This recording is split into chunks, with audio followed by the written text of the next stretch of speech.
Left alone at the aisle, but a billionaire stepped forward and claimed her as his bride. The abandoned bride, the morning light filtered through the towering windows of St. Michael's Cathedral, painting everything in golden hues that should have felt magical. Alina Rose Martinez stood before the antique mirror in the bride's preparation room, her heart racing with what she thought was pre-wedding excitement. Her jet-black hair cascaded in perfect waves over her shoulders, adorned with tiny crystals that caught the light like fallen stars.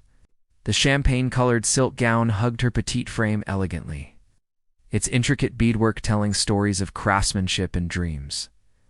At 25, Alina had always believed in the power of true love.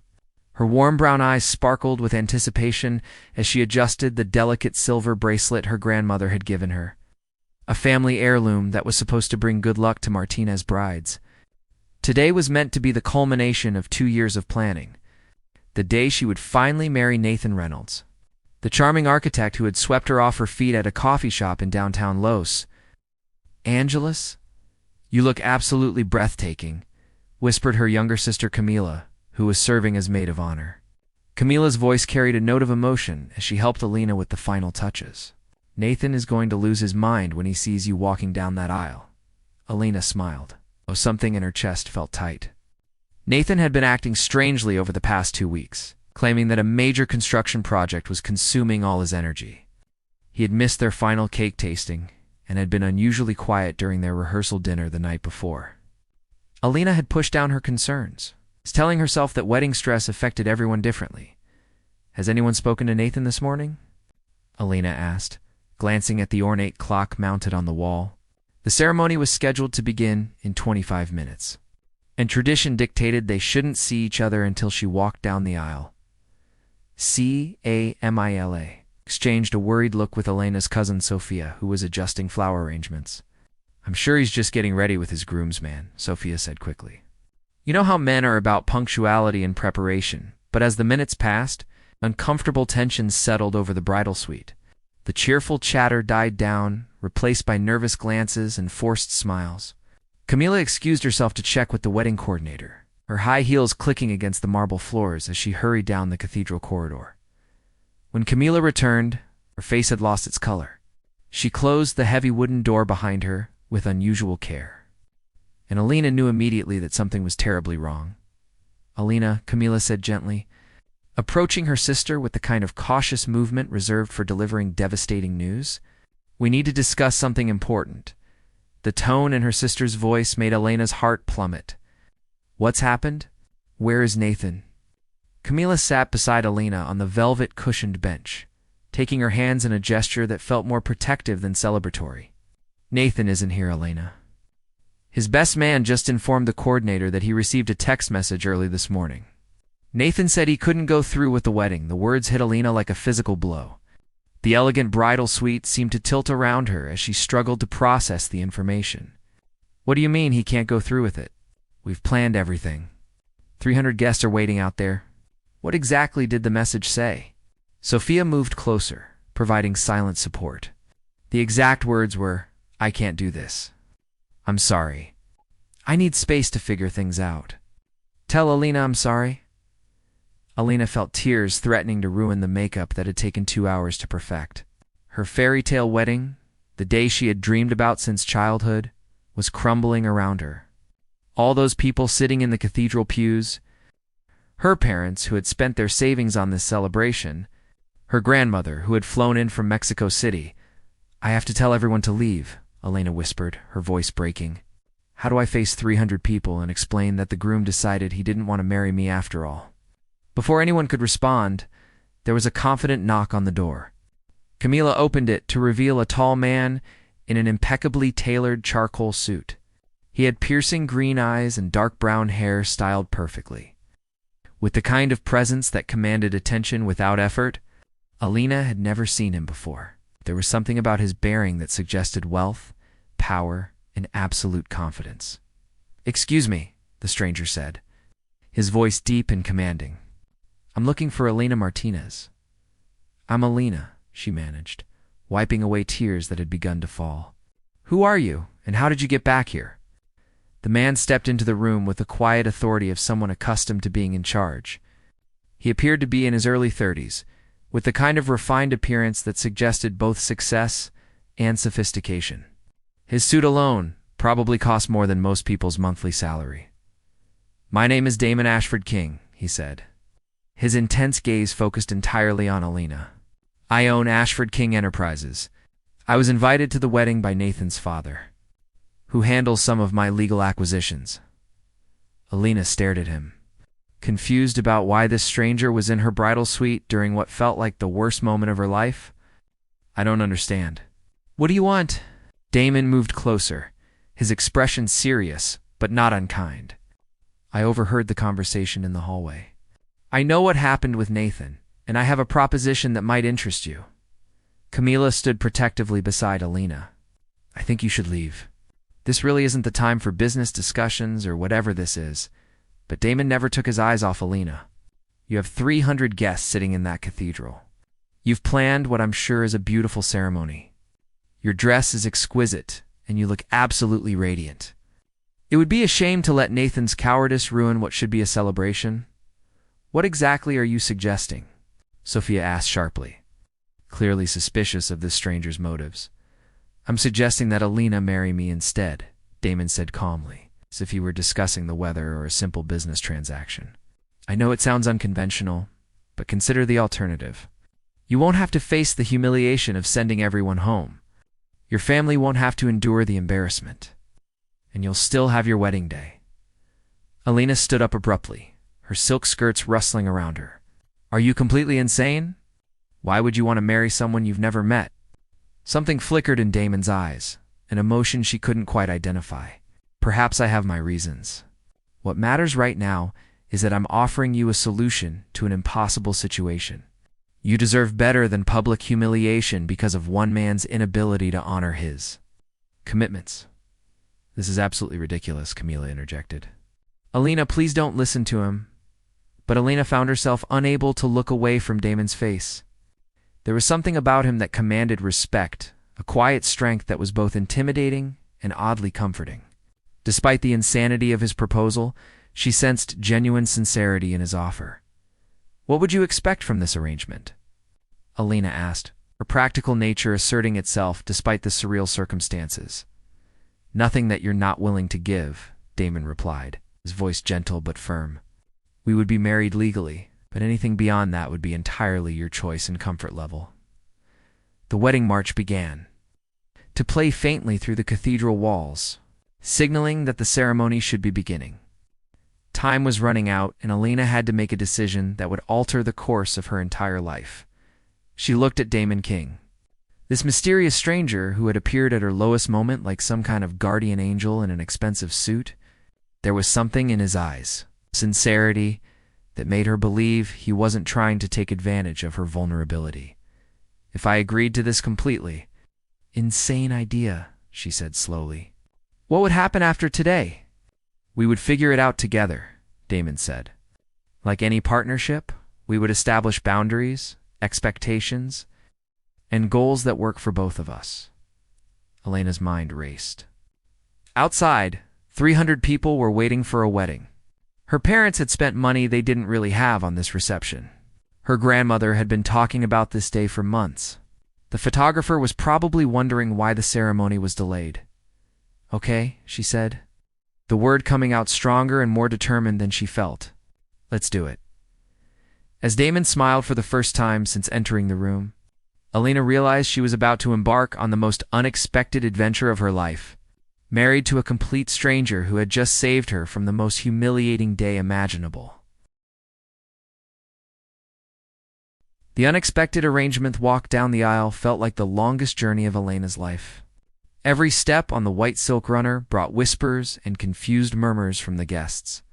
She could feel 300 pairs of eyes on her, some filled with sympathy, others with curiosity about the tall stranger waiting for her at the altar instead of Nathan Reynolds.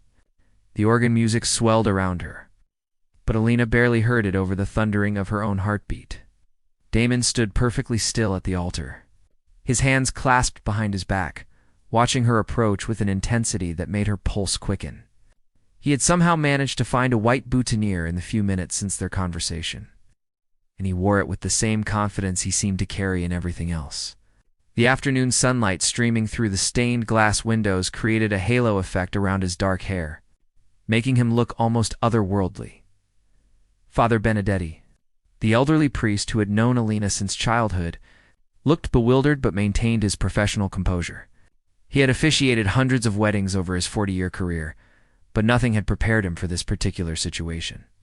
As Alina reached the altar, Damon extended his hand to her, and she was surprised by how warm and steady his touch felt against her trembling fingers. "Dearly beloved," Father Benedetti began, his voice carrying across the cathedral with practiced authority. "We are gathered here today to witness the union of Alina Rose Martinez," and he paused, clearly uncertain about the groom's identity. "Damon Ashford King," Damon supplied quietly, his voice strong enough for the front rows to hear clearly. The priest nodded and continued with the traditional ceremony. Though Alina could see the questions in his weathered eyes, she found herself studying Damon's profile as the familiar words washed over them. He had a strong jawline and subtle laugh lines around his eyes that suggested he knew how to find joy in life despite his serious demeanor. There was something distinguished about him that went beyond his obviously expensive clothing and perfect grooming behind her. Alina could hear her mother sobbing quietly, though whether from relief, confusion, or shock, she couldn't tell. Her father sat rigid in the front pew, his expression unreadable as he tried to process what was happening to his eldest daughter.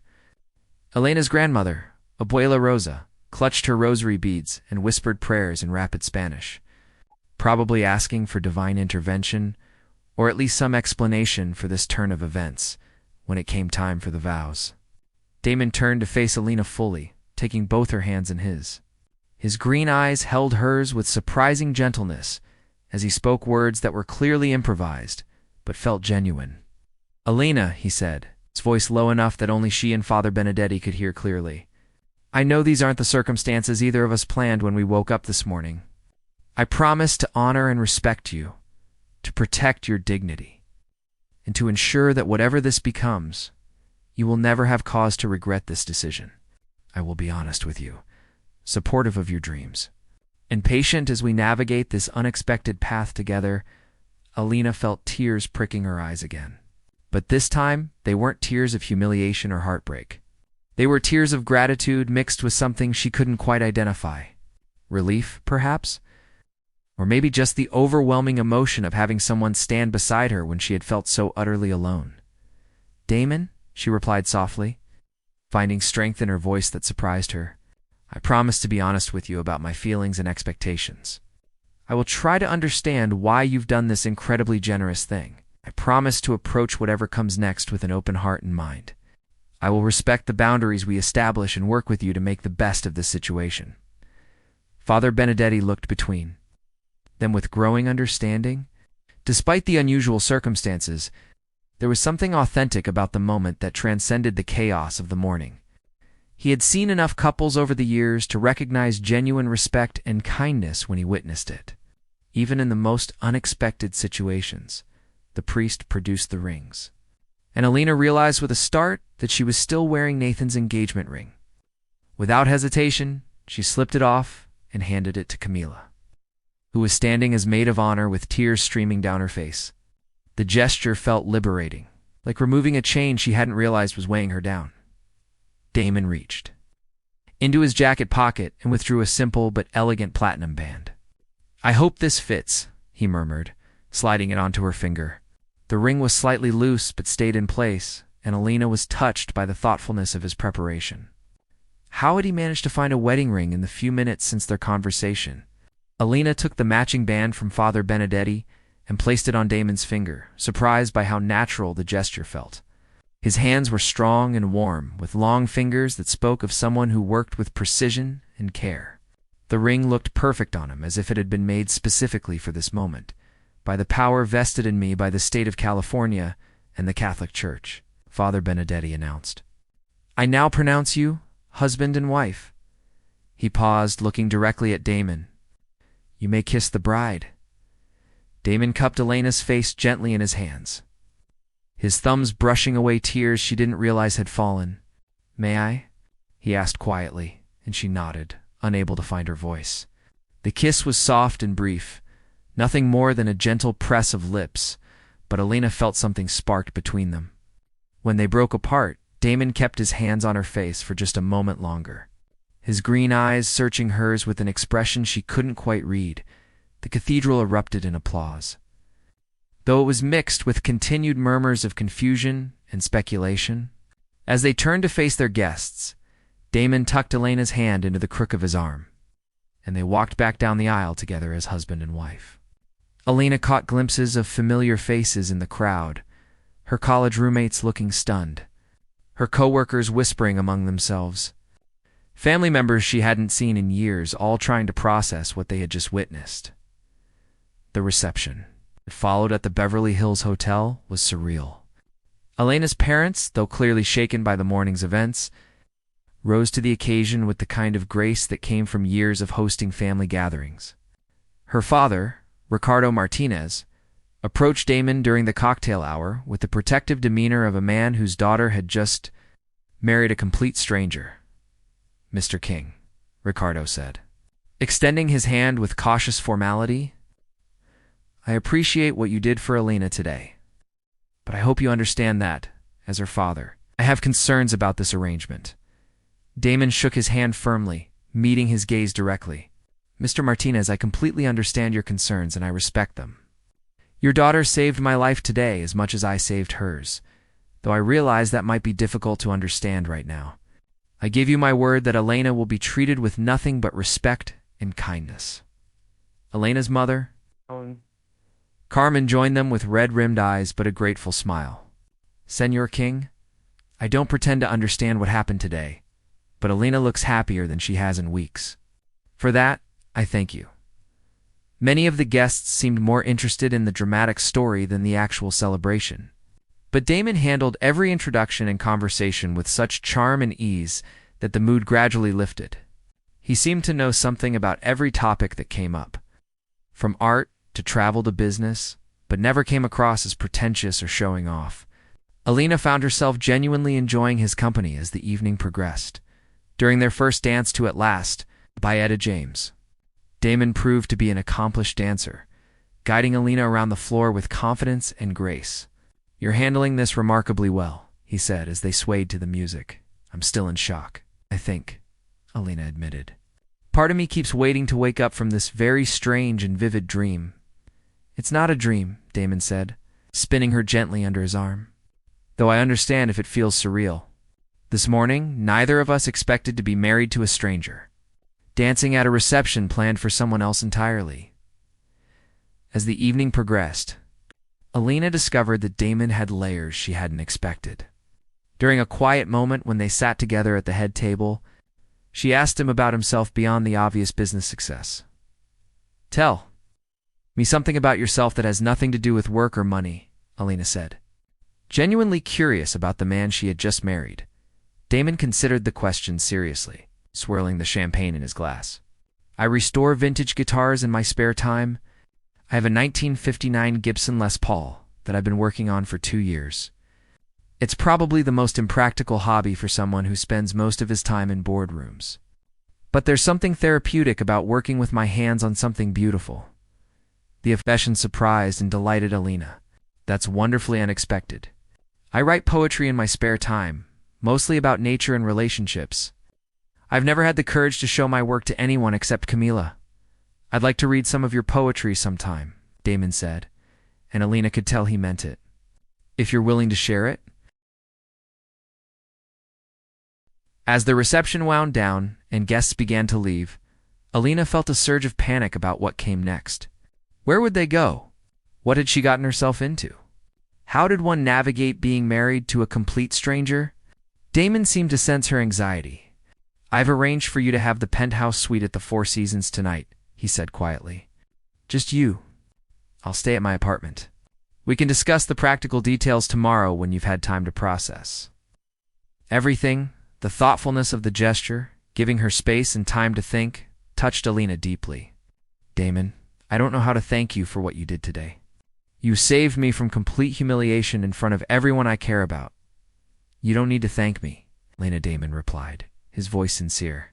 "If anything, I should be thanking you for trusting me with something so important. Alina looked at him curiously. For what exactly? Damon was quiet for a moment, seeming to choose his words carefully. For giving me the chance to be part of something meaningful, even if neither of us knows what that means yet. Before Alina could ask what he meant, Camila appeared to help her change out of her wedding dress. As Damon said goodbye, he took Elena's hand and pressed something into her palm. It was a business card with his personal cell phone number written on the back. When you're ready to talk about what happens next, whenever that is, call me, he said. No pressure, no expectations. Just two people figuring out an unusual situation together. That night, alone in the luxurious hotel suite, Alina sat by the floor-to-ceiling windows in her silk pajamas, looking out at the glittering lights of Los Angeles and turning Damon's business card over in her hands. Her wedding day had been nothing like she had imagined, but as she reflected on the events, she realized she felt something she hadn't expected after such a traumatic morning. Curiosity. Damon King was a mystery. But he was a kind and honorable mystery. He had stepped forward during her darkest moment and offered her dignity when she thought she had lost everything. Whatever his motivations, whatever came next. Alina knew that today had marked the beginning of something entirely new and unexpected in her life. As she drifted off to sleep in the enormous bed, Alina found herself wondering about the man she had married, about his vintage guitars and his reasons for making such an extraordinary gesture. For the first time since Nathan had abandoned her at the altar, Lena Rose Martinez King smiled genuinely, curious about what tomorrow would bring in this unexpected new chapter of her life.